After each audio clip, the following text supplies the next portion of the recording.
ओम नमो भगवते वासुदेवाय। श्रीमद् भागवत महापुराण 22वां अध्याय 3 गुणों का संबंध वर्णन। श्री कृष्ण जी कहने लगे, हे उद्धव, अब मैं गुणों के पुरुष का स्वभाव कहता हूँ, सुनो। अर्थात किन किन गुणों से मनुष्य का स्वभाव कैसे है, अब यह मुझसे सुनो। सत्वगुण का स्वभाव जिसमें होगा वह सम दम युक्त, सहनशील, विवेकी, धर्मनिष्ठ, सच्चा, दयालु, आगे पीछे का सोचने वाला, संतोषी, उदार, त्यागी, गुरु भक्त, विश्वासी, बुरे कर्मों से पृथक, सरल, विनयी और आत्म प्रेमी होगा।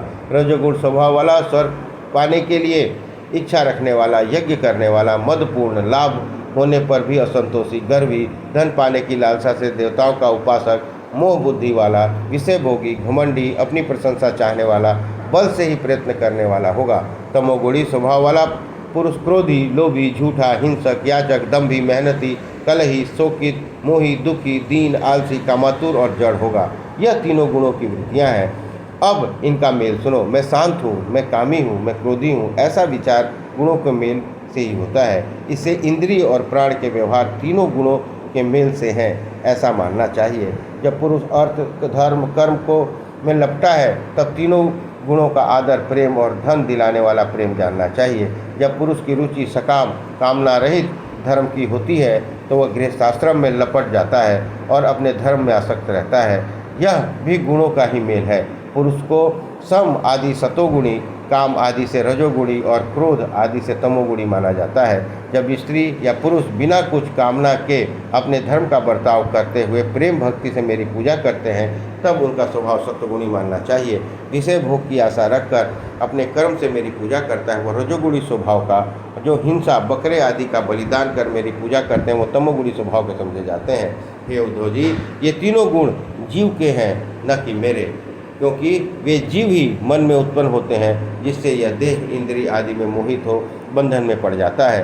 पर मैं तो उन गुणों का प्रेरक होकर सृष्टि आदि को रचता हूँ, फिर किसी से कहीं मोहित न होने के कारण सदा मुक्त हूँ।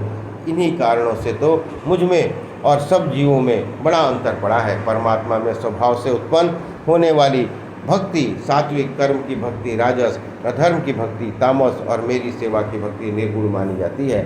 शरीर के लिए हितकर, शुद्ध और बिना मेहनत से मिला हुआ भोजन सात्विक, भोगों में इंद्रियों को आनंद देने वाला तेज, खट्टा आदि भोजन राजस, दीन और अपवित्र करने वाला भोजन तामस, मुझ पर चढ़ा हुआ नैवेद्य निर्गुण, आत्म सुख सात्विक, विषय भोग राजस, मोह सुख तामस, विवेक विचार सुख निर्गुण है। इस प्रकार हे उद्धव, इस संसार में जितने पदार्थ हैं सभी तीनों से युक्त त्रिगुणात्मक हैं। प्रकृति और पुरुष का सहारा किए हुए जितने पदार्थ दिखाई पड़ते हैं सब गुणों के कार्य हैं। जीवों को जितने जन्म होते हैं वे सब गुण और कर्मों से के लिए ही हैं। तब जो जीव मन से उत्पन्न होने वाले गुणों को वश में कर लेता है, वही भक्ति योग से युक्त होता है। इससे पुरुष नर तन को गुणों की संगत छोड़कर मेरी ही सेवा करे तो उत्तम है। विचारवान पुरुष विषयों से बच इंद्रियों को जीत सावधानी से शांत हो मेरी भक्ति करे और सात्विक वस्तुओं का व्यवहार से सतोगुण को बढ़ाकर गुणों को जीत फिर तीनों गुणों से रहित हो जीव को मुझ में लगाकर परमानंद सुख लूटे। इस प्रकार जो मुझे पाता है और वह गुणों से छूटकर निर्गुण हो जाता है, वह जीव फिर विषयों की ओर देखता ही नहीं और न आवागमन के फेर में पड़ता है। इस प्रकार 22वां अध्याय संपन्न हुआ। बोलिए कृष्ण भगवान की जय।